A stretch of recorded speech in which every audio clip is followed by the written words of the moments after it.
Oh, you're fine. Hey everybody, welcome back. Glad to see you all here today. So how have things been since last week? We'll start with Dad over here. Go down the line. Things have been better. They've been better this week? We're not like at each other's throats anymore. Great.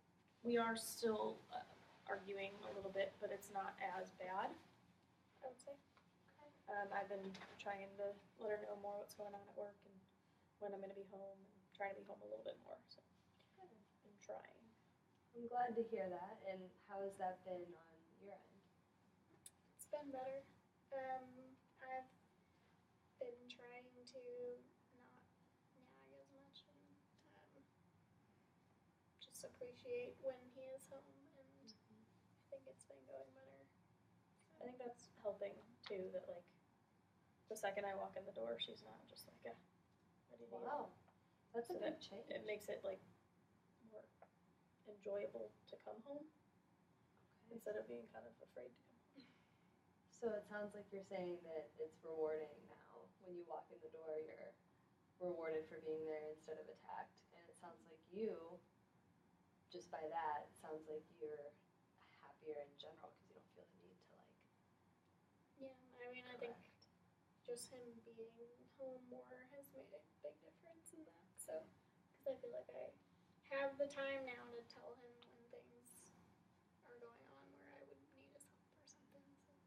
So I hear the communication's better, and I hear you're both appreciating each other a little bit more for just what you do every day. So that's good. And Jean, how are you? School's going better.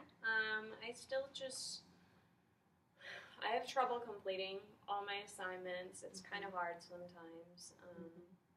But I've been trying to do more assignments, and I have been trying to stay quieter in class. And my teachers started letting me stand up in the back of class sometimes during class, and that helps because I feel like my body's really busy sometimes. So instead of her making me sit in a chair, she has me stand up at the back of class if I want, and I can pay attention so much better. So I really like that. Great. I'm glad to hear that your teacher is, meeting you where you're at and helping you get what you need in the classroom because it sounds like it's working for you. So I know homework has been an issue. Have you been completing any homework lately? I mean, some, not all of it. It's just so hard because I was doing no homework and now I'm doing all my homework, and sometimes I just don't want to do it. So there's a lot of change in the house for you and for you all. So it sounds though like you're all trying really hard, and I'm glad to hear that. And I'm wondering, since we're moving along so well, would you guys be interested in trying something new this week? Yeah? Okay. Resounding head nods. I love it. So cognitive behavioral therapy is something that I could see helping you guys. And so I'm going to tell you just a little bit about it, and you can tell me if you think that it would work for you or if you're really not interested in doing it, because this is your space and we'll just do it how you want to do it. So cognitive behavioral therapy kind of suggests that a situation happens, and that situation triggers a thought, which triggers an emotion, right? And then that emotion drives an action. Does that sound like something that makes sense to you guys that you could agree with? Okay, so an example of that would be the situation, Ted saying that he's going to be home for dinner. You've cooked dinner, it's hot, it's ready, you're waiting for him to come through the door, and 2 hours later he walks in, like, ready to eat. That's the situation, right? So what thought are you having during that? What's happening in your mind when you're waiting for him or when he walks through the door? Wondering where he could be and that he doesn't care and getting angry about it. And then what emotion, so angry, you said, and then what action does that lead to?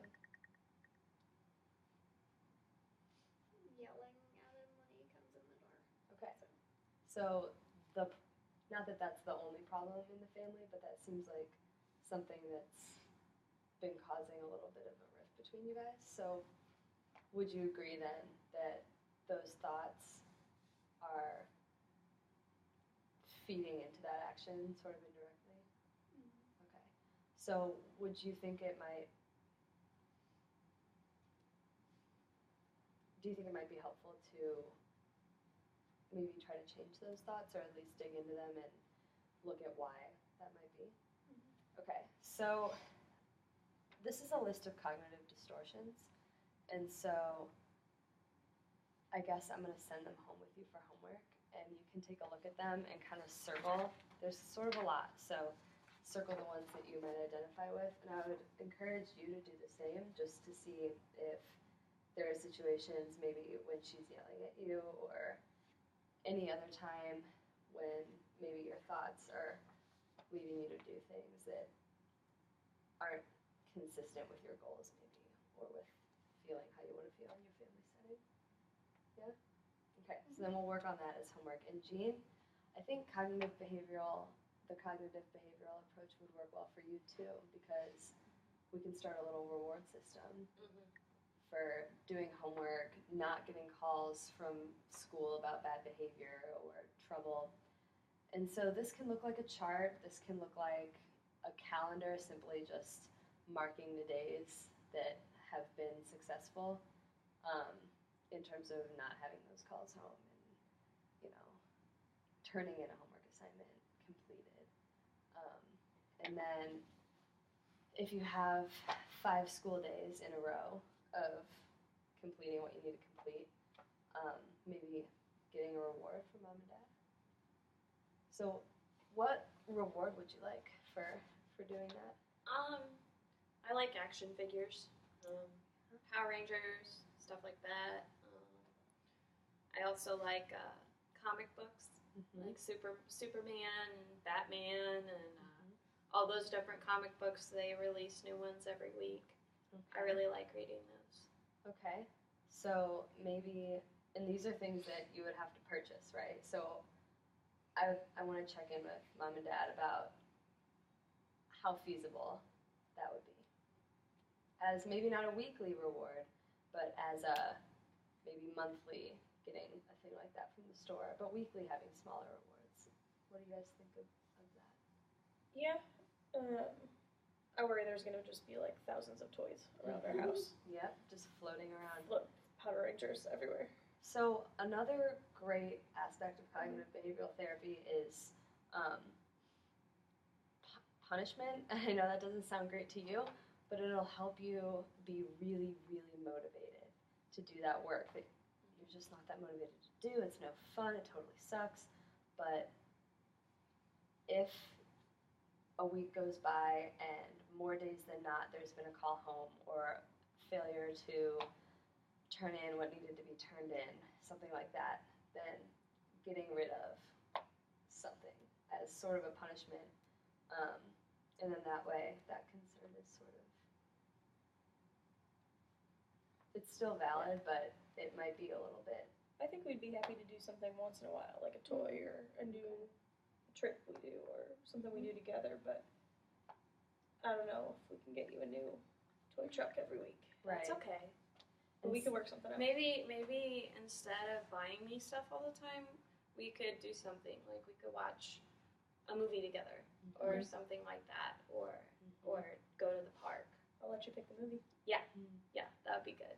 So quality time is valuable to Gene. Yeah. And quality time is a great reward for him, it sounds like. Yeah. So I would urge you both to keep it really consistent, or else the effects that you want aren't going to be achieved. So every single week, it needs to be a sit-down session. Okay, let's look at each day. What happened on each day that didn't go well? So discovering barriers, and we can talk about how to overcome those in session, or you guys can talk about them together.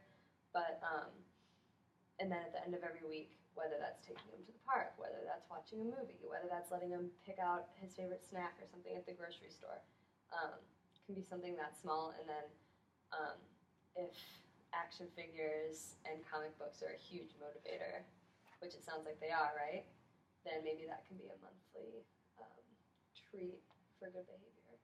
But I really urge that the punishment and the not caving and giving in this just because you know it'll make them happy, like, make sure it's really based on the behavior that Jade exhibits.